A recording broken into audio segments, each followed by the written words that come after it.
నల్గొండ జిల్లాలోని విద్యార్థుల పరంగా రెండో అతిపెద్ద స్కూల్ అయినటువంటి నెకరేకల్లోని జిల్లా పరిషత్ హై స్కూల్ను జిల్లా కలెక్టర్ నారాయణ రెడ్డి దత్తత తీసుకోవడం జరిగింది.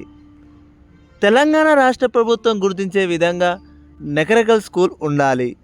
అదేవిధంగా కార్పొరేట్ స్కూల్ కన్నా నెకరేకల్ స్కూల్ మంచిగా నడుస్తుందనే విధంగా మార్చుకుందామని కలెక్టర్ గారు తెలియజేశారు. నెకరేకల్ స్కూల్ని తప్పకుండా రానున్న రోజుల్లో స్టేట్ లెవెల్లో ప్రభుత్వం గుర్తించాలి, సీఎం గారు గుర్తించాలి. నెకరేకల్ స్కూల్లో చూడండి ఈ విధంగా రన్ చేస్తున్నారు. అక్కడ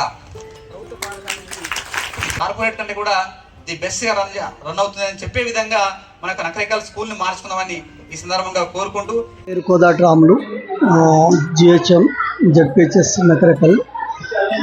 అయితే ఈ పాఠశాలను మన నియోజకవర్గంలో జిల్లాలో రెండో అతిపెద్ద పాఠశాల స్టూడెంట్స్ ఉన్నారు కాబట్టి కలెక్టర్ గారు నియోజకవర్గానికి ఒక స్కూల్లో మోడల్ అమ్మ ఆదర్శ పాఠశాల కింద టేకప్ చేయడం జరిగింది.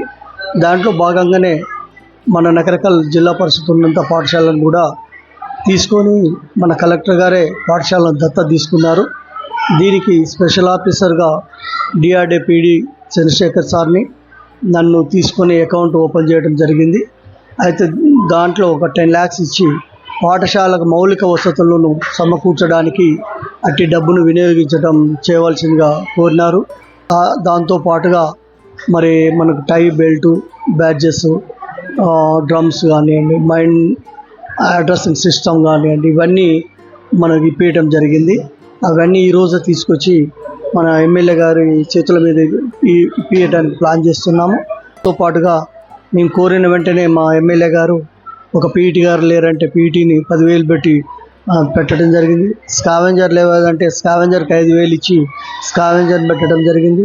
కొన్ని 4 రూమ్స్ కూడా మొత్తం శిథిలావస్థలో ఉంటే వాటిని డిస్మంటల్ చేసేసి 4 రూమ్స్ సెట్స్ కూడా వేయించడం జరుగుతుంది. అదేవిధంగా గర్ల్స్కి టాయిలెట్స్ లేక చాలా ఇబ్బంది అవుతుంటే ఒక 10 లక్షలు పెట్టి టాయిలెట్స్ కూడా ఎమ్మెల్యే గారు శాంక్షన్ చేయించి అండర్ కన్స్ట్రక్షన్లో జరుగుతున్నాయి. త్వరలో ఒక 10-15 రోజుల్లో అవి మనకు లైవ్కి వస్తాయి.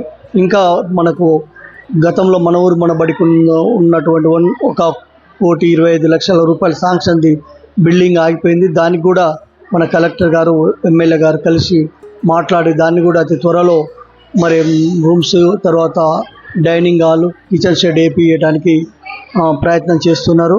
అవి కూడా మాకు వచ్చినట్లయితే ఇంకా పాఠశాలను మంచిగా రిజల్ట్స్ తీసుకొచ్చి మంచిగా క్వాలిటీ ఎడ్యుకేషన్తో ఇవ్వడానికి మా టీచర్స్ మేము సహాయ సహకారాలు అందిస్తామని ఈ సందర్భంగా తెలియజేస్తాం.